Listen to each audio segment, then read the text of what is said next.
Well, ladies and gents, welcome to Saturday morning. A bit of a workshop job today. We've now managed to get to the 16th of December, which is quite impressive.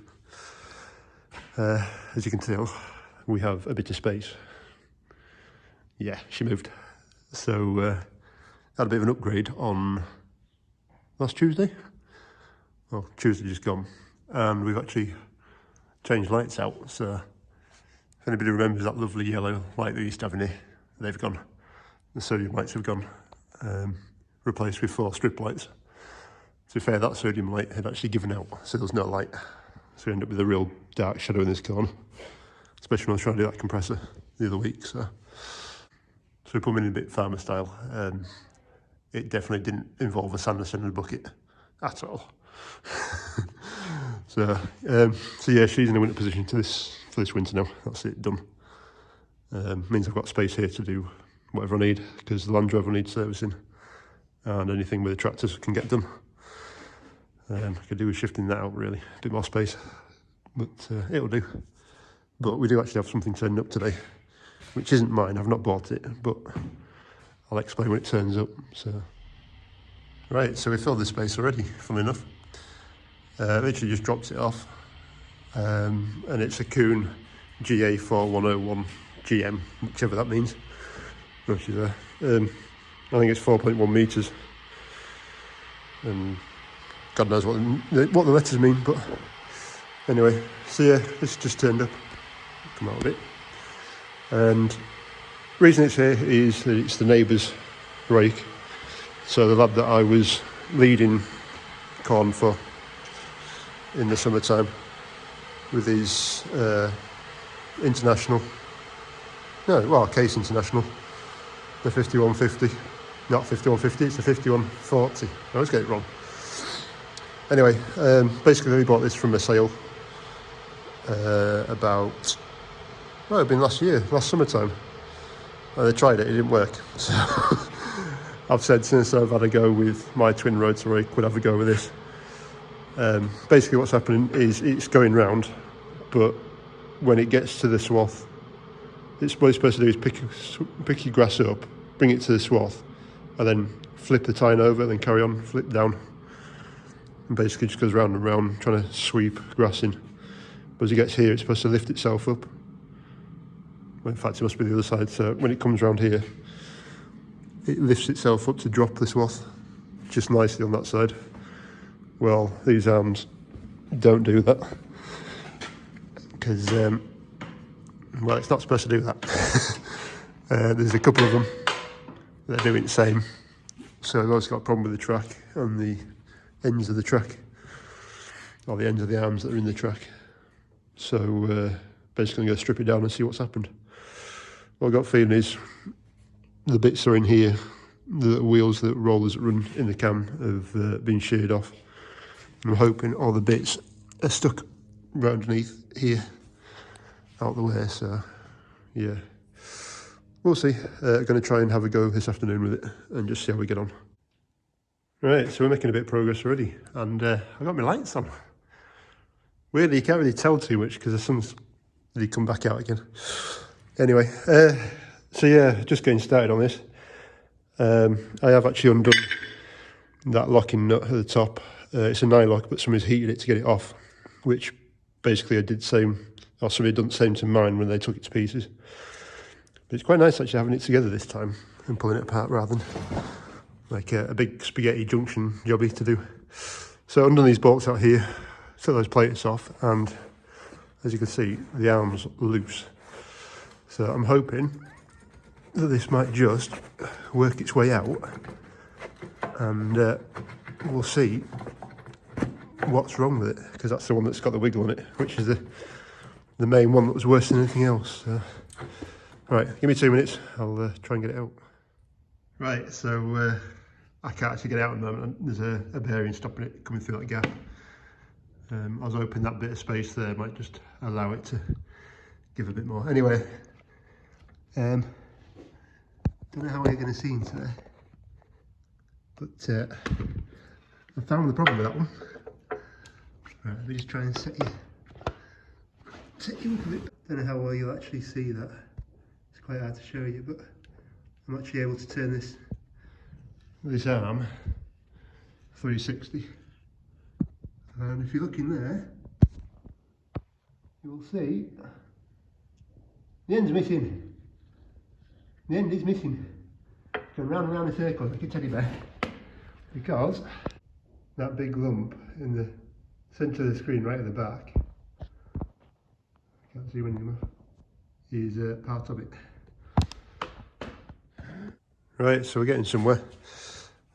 Just under the big nut at the top a little bit, just to try and give a bit of play. Under these bolts, and got the arms loose. I was hoping they'd pull out, but they're getting jammed in there by a bearing, I think.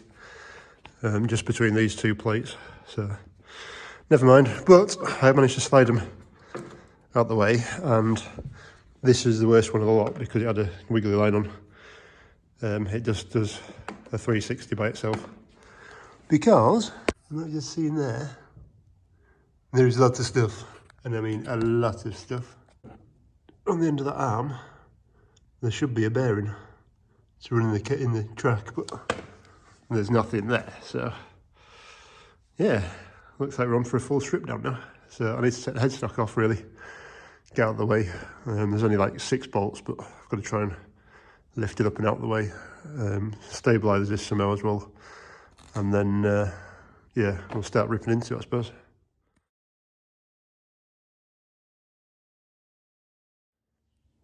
Right, progress has been made. Headstock and all shrouds have gone. So basically all I did for that was, there's 4 bolts to come out, and I didn't realise that the PTO shaft was stopping it at the other end. And basically all there is a long tube that shaft sits in. And then this end there's a bearing that sits on a plate like that, and that sits that way around and then pushes on. Okay, I can do it one-handed, just like that, and falls to the back and then tightens up to the headstock, and then your PTO bolts onto that. So not a massively complicated system, but there is a lock-in washer, like a hex, well, castle washer, I don't know what you call them to be honest, but there was one of them on then, and then a nut on it, and then it had the PTO guard, that yellow guard was bolted to that as well, so not too bad. It's just knowing what you need to do. I think I'll have a word with them. I think we'll change this bearing out because it's not really, I have damaged it slightly, but it's not really running very well. So while it's out, we can press that out and put a new bearing in. I don't have to worry about that for a few years. So yeah, next bit is to get that off, I think. We'll get the roll pins out, that'll slide off that, and then we'll have to have a look at what happens next. Presume that comes off. Hopefully that comes off and we're into the gearbox type job, but we'll see.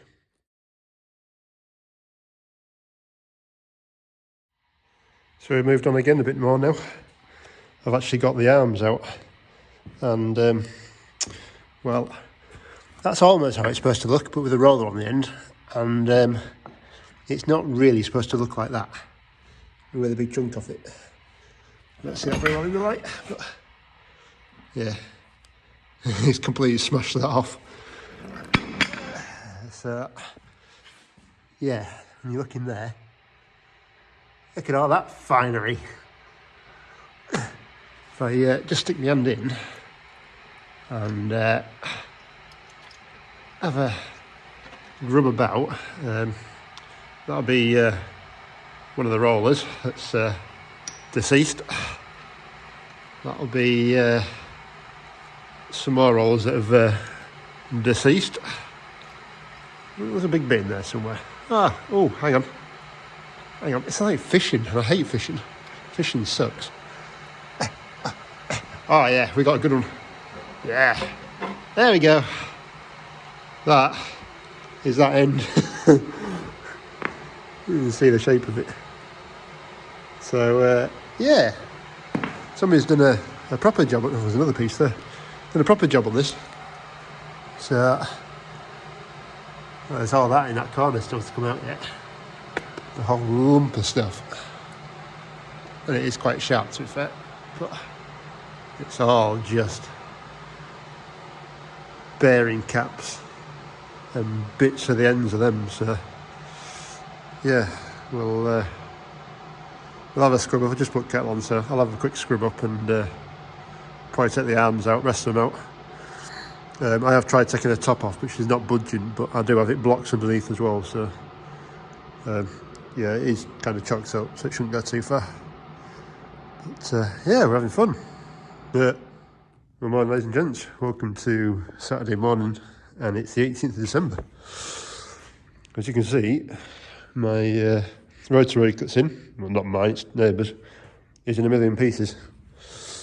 So yeah, definitely found what the problem was the other day, because all this, well, that bit is the end of whichever rotor it was that's broken down here. That one down there, so that's that bit that's come off, and then there's a whole load of like bearing rollers that are in there, but that's basically a big pile of bits. So yeah, that's definitely the problem anyway. So everything's stripped down now, we're down to the hub. The only problem is we can't get this part off at the moment. In theory, there's one big nut on the top of it you undo, and then everything kind of slides off. So attached to that, if I remember right, should be the big gear, and then the bevel should be somewhere up there as well. So, but yeah, need to get it off to be able to strip it down to be able to get to the cam, because if I don't trap my fingers, I don't even have my lunch yet. I was going to have something to eat before I got filthy, but yeah, for you guys, I'll sacrifice it. So, in here should be a full cam, and unfortunately, there's a big chunk missing off this side. Trying to remember what's happened now, it's been a week. So, straightforward, should be a piece of steel, well, actually cast, but as you can see, it's missing. So, if I can get my torch in, this bit up here, up there, should be a piece of steel. It carries the track round, so that's disintegrated. So basically everything needs to come apart so we can get that cam out, and then we can fix these arms as well. So yeah, a bit of fun today. We'll see how far we get. Now I know when I did my big rotor rake, that top piece had been really well heated up, and all I've got is my little oxyacetylene set, which isn't the greatest, but you can only piss with what you've got. So, right, I'm just going to put brew on. I'm going to have an apple because I'm healthy. Yeah. Also got to get a picture of another part of her air conditioning system. I'm just fiddling away with that at the moment. So, yeah, crack on. Right, so just stop for a quick brew again. We're getting somewhere, but I'm not sure where. We've had heat on it to try and get it to loosen up. Obviously, acetylene's there, and the lad that's helping me's got his little blowtorch. Just try and heat up around here. It's still warm, but not hot. All there is to try and get this to expand, to leave the central pin and to come off, but he wasn't having it. And luckily the lad next door actually has this, which is a steam engine puller. So we're having a try with that. We'll see how that goes.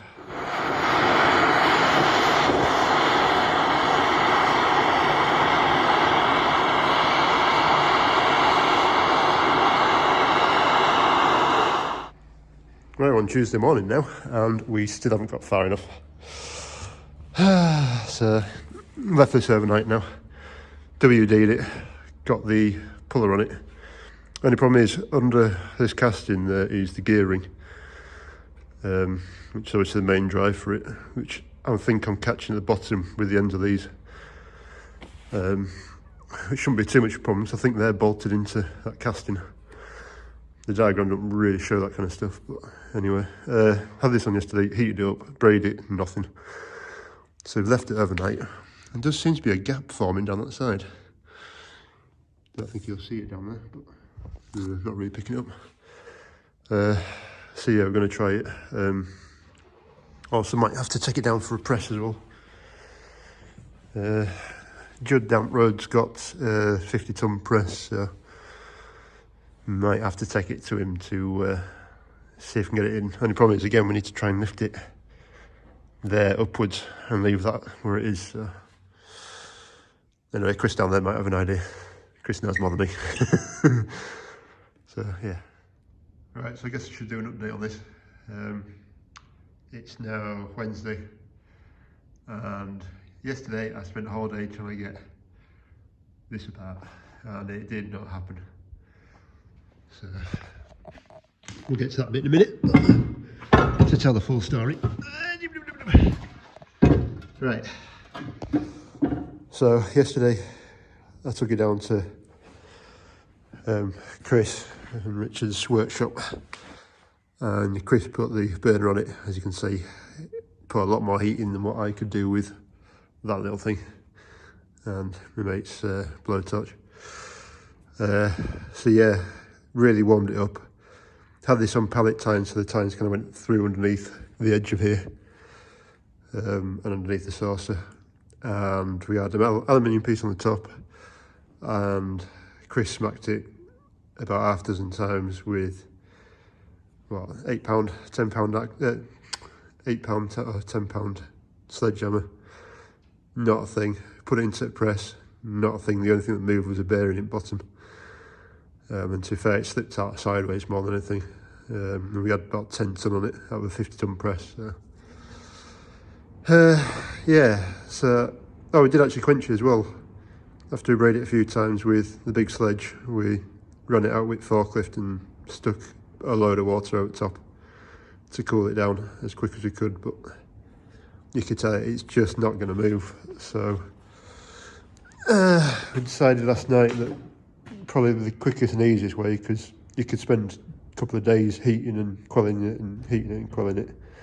And I put oil into it and WD, and now it's happened, so we've gone for the grinder. It stays there. Fortunately, I don't have a 9-inch grinder.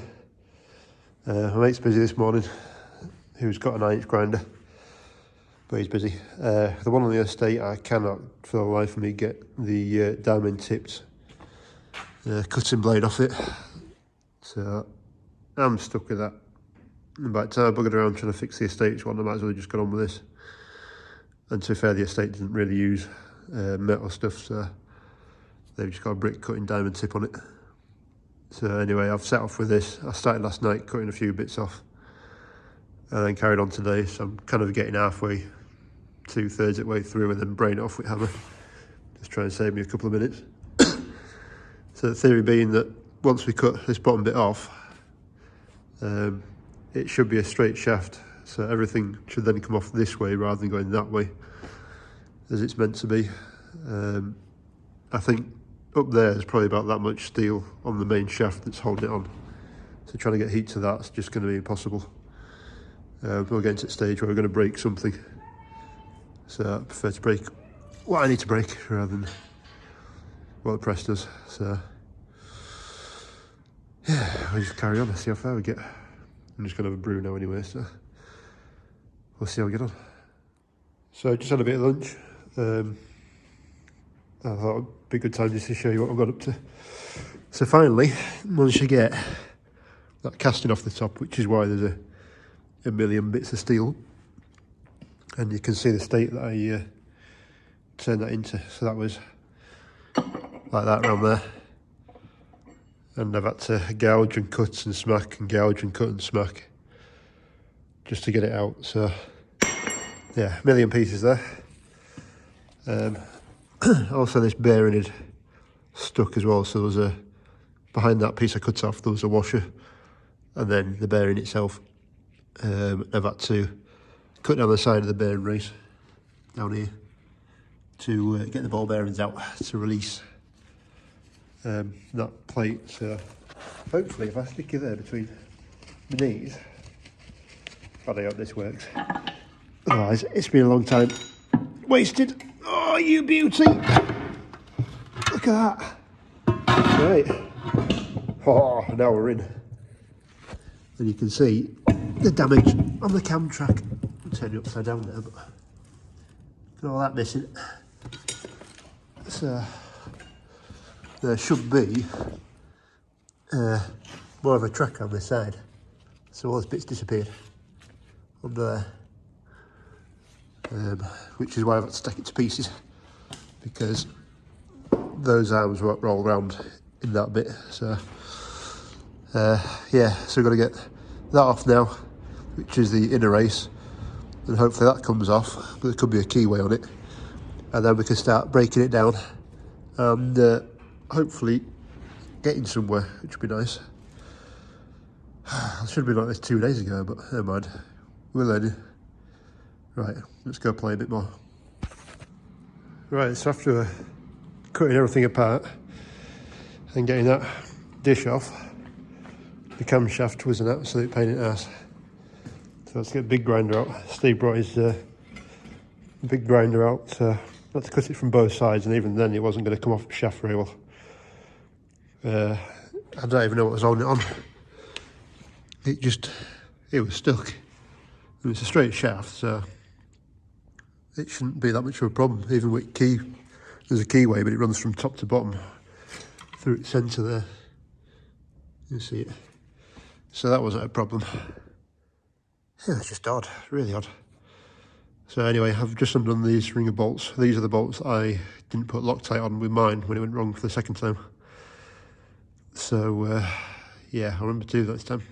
But yeah, we've got to try and get this off now, which I can guarantee is going to be a pain in the ass. So I might end up having to destroy the bearing again to get it pulled off. Right, morning ladies and gents, welcome to Thursday morning. And we've actually got a little bit more progress. This is torturing me. This isn't going well. I thought I'd be done by now and back together and I tested it, but... So, yeah, managed to get the cam off eventually, which is down here. So, had to cut both sides of it to get it off. It was just glued to that shaft, with no particular reason why.